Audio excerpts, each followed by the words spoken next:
morning. So, first we will go through some case studies to understand the problem of noise, and then we will get into the techniques to remove them.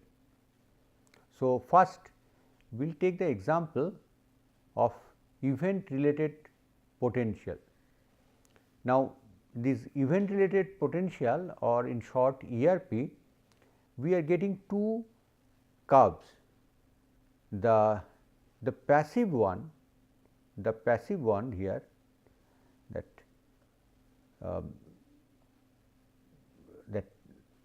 this one is the curve with lower magnitude, that this one is passive. Okay. Now, and the active one is the one drawn in a thicker line. Now, the difference between these two is that we have that these signals are EEG signal, and in EEG we are performing some test of listening. So, that the first the subject is told to listen to some tunes passively. That means, they will just listen to that, and because of that some that in the parietal lobe, that there would be some changes in the EEG signal, and that is the passive signal, that there is our brain is working, listening to it and recognizing there is a tune played. So, for that a signal is generated. Now, in the next case, where the active actually signal is collected, that the suggestion is that out of these two tunes, one is a rare tune that is played only say 20% of the time, and other is the dominant tune or more frequent tune, which is played 80% of the time. Now, at the beginning of the experiment, the subject is actually given the introduction that which one is the rare tune, which one is the more frequent tune, and after that that subject is instructed to count only the rare tunes. So, now that subject not only listens to that tunes, but the subject has to distinguish that which tune is played and keep a count of that. Now, due to that added activity, there is a change in the ERP signal, and here we get that this is the signal is generated, that is active, and here 0 is the point where actually the tune is played. Okay. So, after listening to that with a delay, we get the change in the EEG signal. So, though it is a EEG because of that it is evoked by a response, that it is evoked by a stimulus, that is why the name has come as event related potential. Now, next we will see that what kind of actually challenge we can get in this signal. That when we record this signal, the first kind of actually set of noises are the high frequency noises.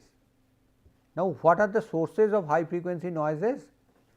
We know that there are lots of sources, like the mobile towers. When you get a call in your mobile, you see that the nearby that recording device, it picks up some noise. These are all high frequency noises.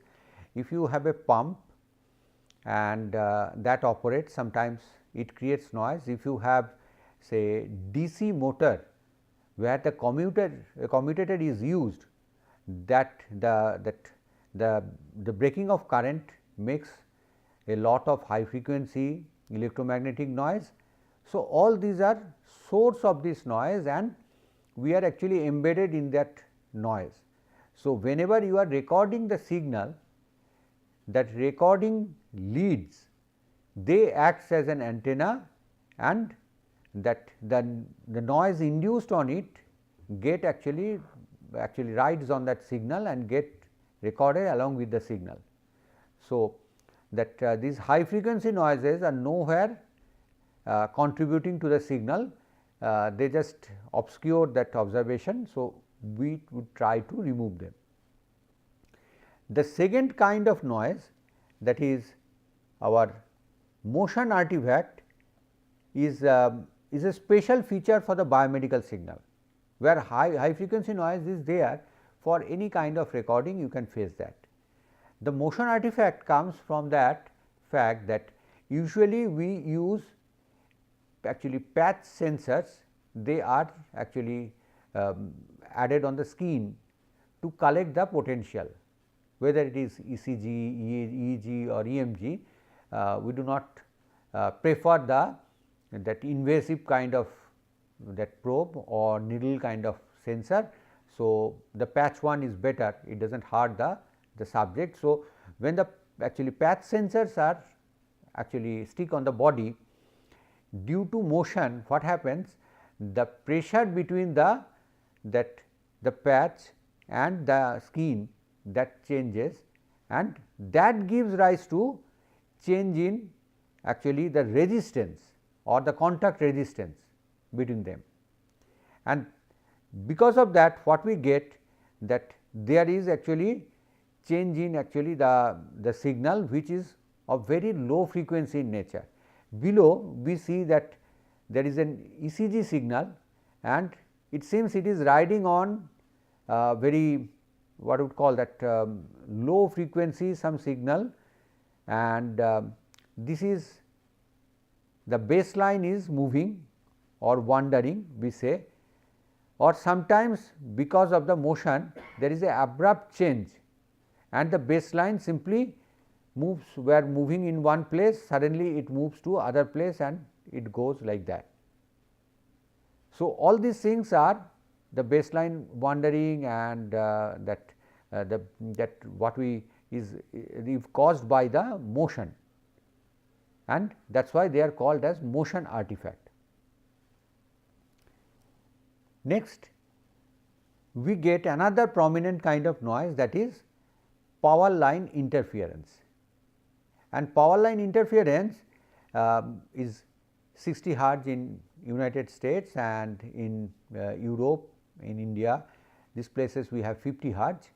That in both this case, these signals are much lower frequency compared to our communication signals, but they are very well within the band of our biomedical signals. So, we need to think about them and how we get them.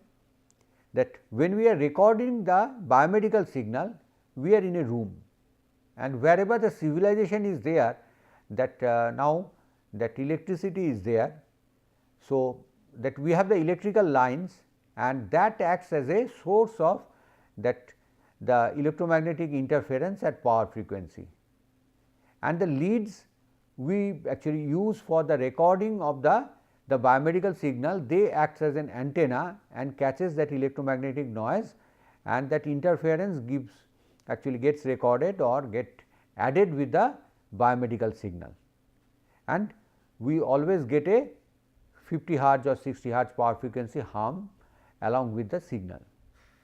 Again, this is not the native characteristics of the biomedical signal, which hampers actually the analysis. So, we need to find a way to remove them. So, next we look for other kind of interference. Now, here we should first make it clear that what is our signal and what is our noise. The fact is, what we are interested in is our signal, and what we are not interested, that is our noise.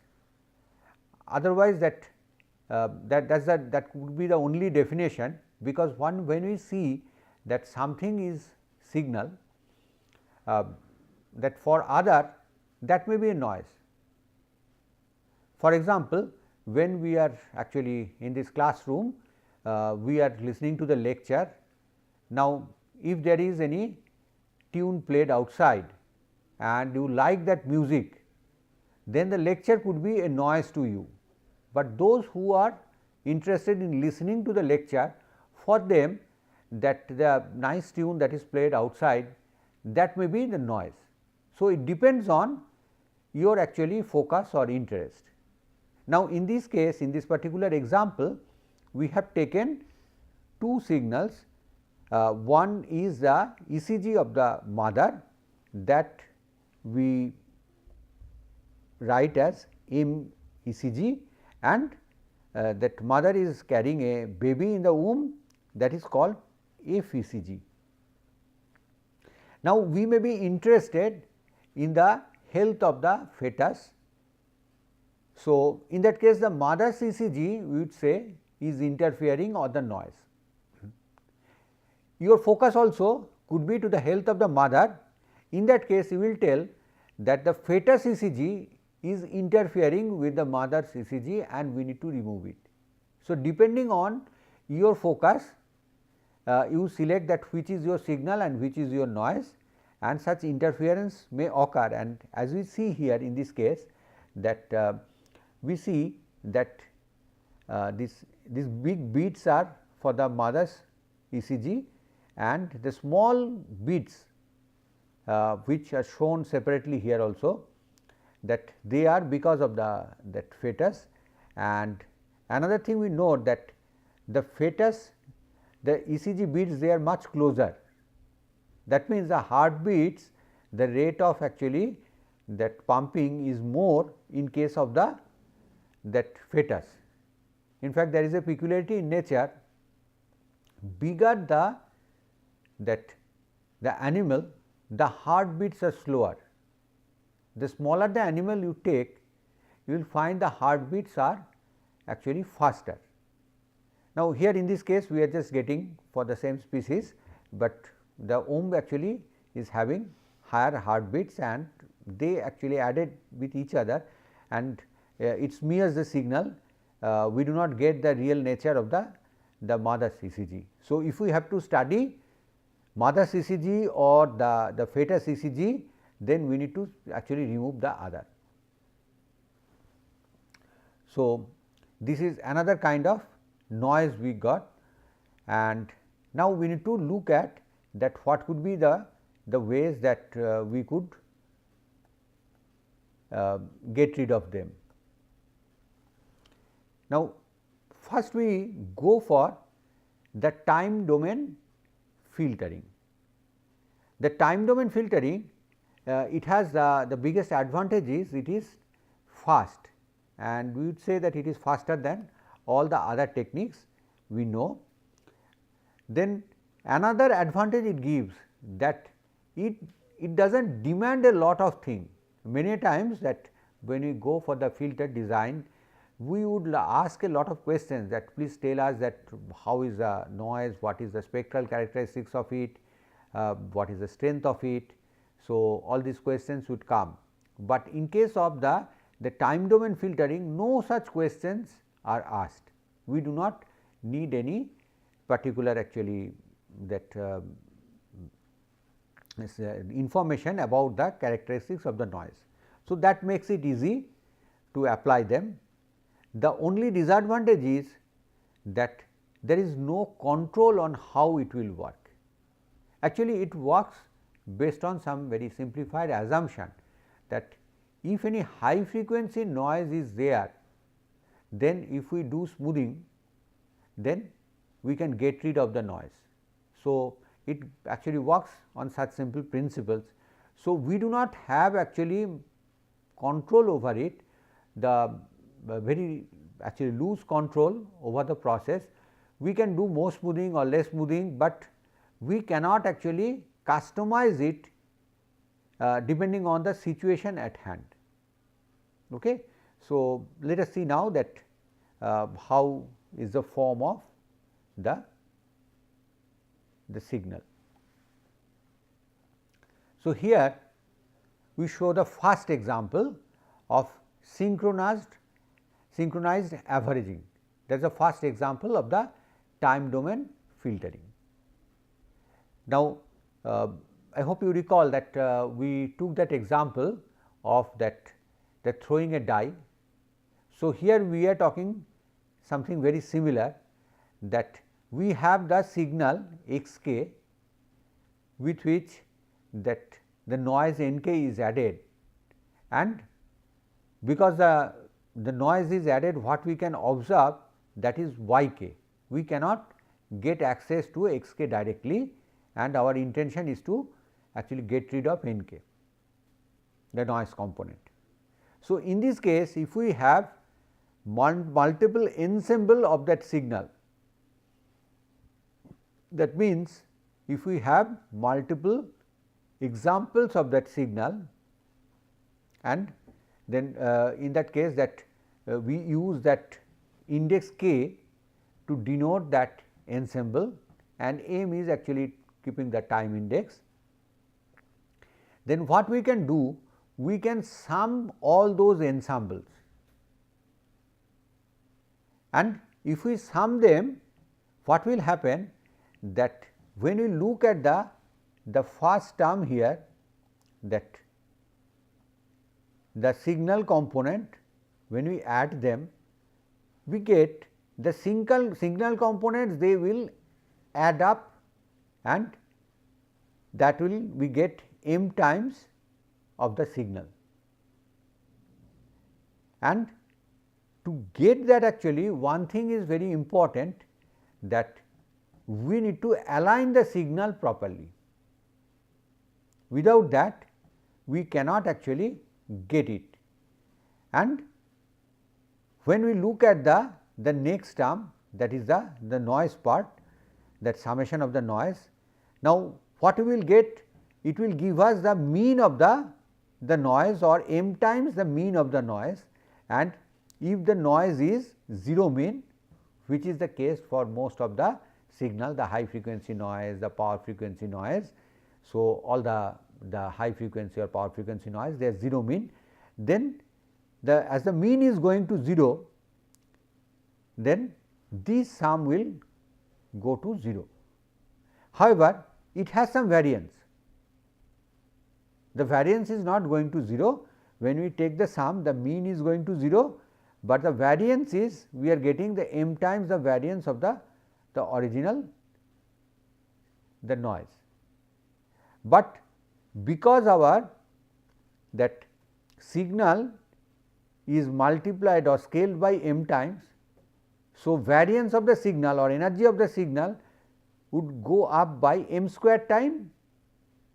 So, there is a improvement in the SNR, and here we get that for the observed signal y, after the summation, that we get the SNR improved by square root of m times. So, if we could actually add up this signal by synchronous averaging for 100 times, we can get the resultant SNR would be multiplied by 10 times. So, that would be a great improvement.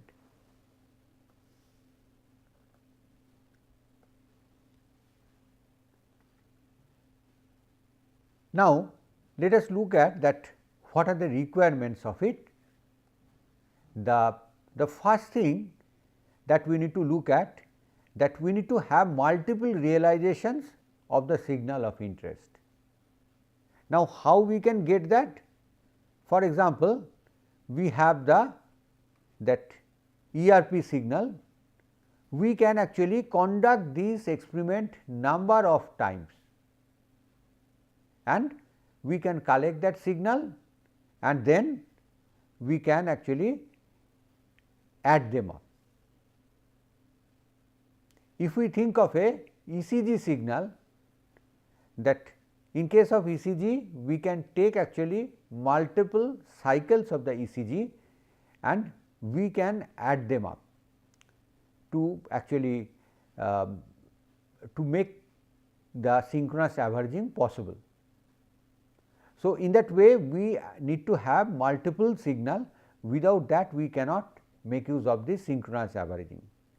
The next important point for that synchronous averaging is we need to align the signals, because without aligning, if we add them, the signal component itself can cancel each other. They would not have a reinforcement effect. So, we need to align them together, and that trigger for alignment come from different sources.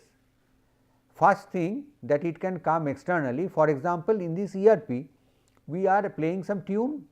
So, the point in time that when the tune is played, that is that here marked as 0. So, that can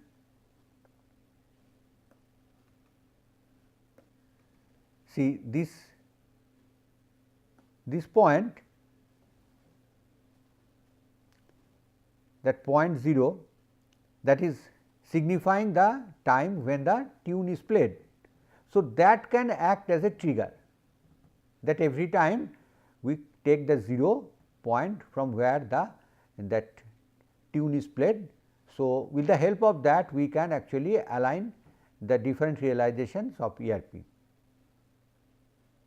It can be done in other way also. Let us look at that the form of that ECG signal. ECG signal looks like this.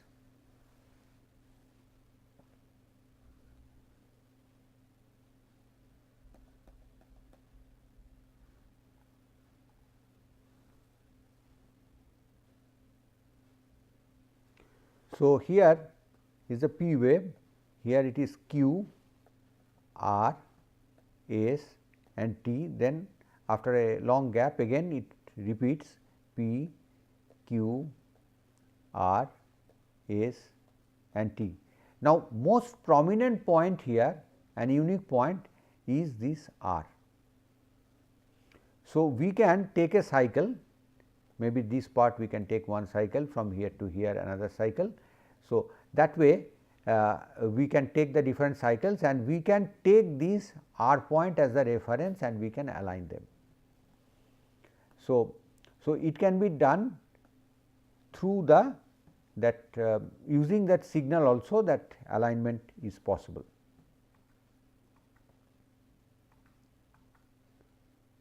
So, we need to first find the point of each of this realization, that which can be used for the alignment, and then we have to align and add the different realizations.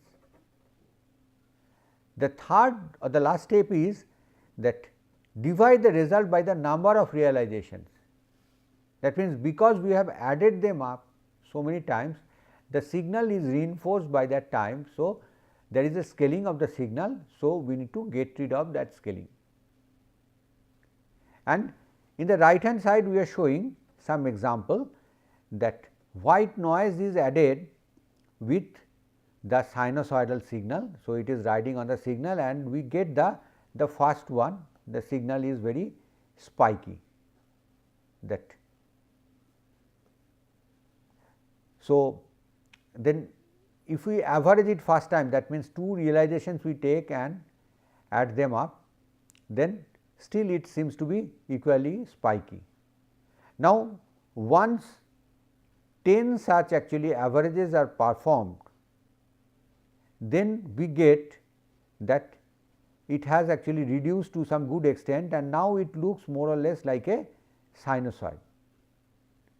When we go for 100 times, then we see it is difficult to say that it is not a sinusoid, the noise had actually gone down to that extent. So, what we get, the more number of times we can have the realization of that synchronous averaging, and more times actually we can add them, we can have actually better and better answer or result out of the synchronous averaging. Now, what is the challenge in this? The challenge is that if we want to do it in say real time, then it can throw up a challenge. Usually we investigate one patient and for that patient we want to actually analyze that signal. And here if we take the ECG signal for example, from that patient, for a particular lead we need to take, we cannot take different leads and actually add them up, there would be different signal. So, we have to take record it for a long time and then we can actually add them up together and then we can get rid of the noise. But that means it becomes a block process, we are adding it up for sufficient amount of time and then we get that answer. So, as a result what is happening that it is becoming non real time kind of operation, though it is very simple and effective. So, for real time applications this is not actually the technique to use. So, thank you.